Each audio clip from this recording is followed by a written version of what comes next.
Il-Karkariżi bdew igawdu minn spazju ieħor miftuħ li għandu marbuta miegħu l-istorja tal-ferrovija f'pajjiżna.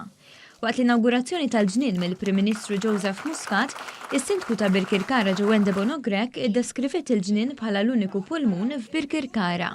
L-unika ġnien li għandna il-pulmun ta' Birkirkara għalhekk il-Karkariżi huma kuntenti ħafna li dan il-ġnien issa tlesta biex igawduh.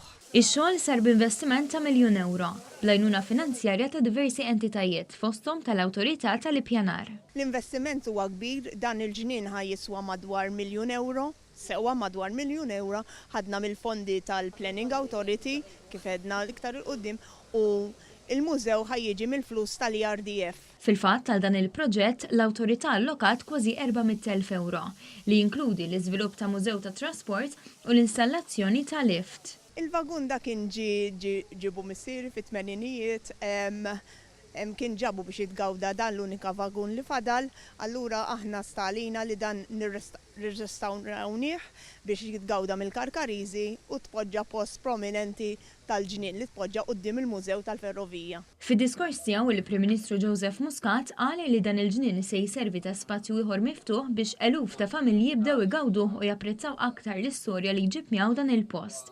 Taħar li tmexxija tal-Kunsill b'maġġoranza Laburista il wettaq din il-ħolma u saret realtà.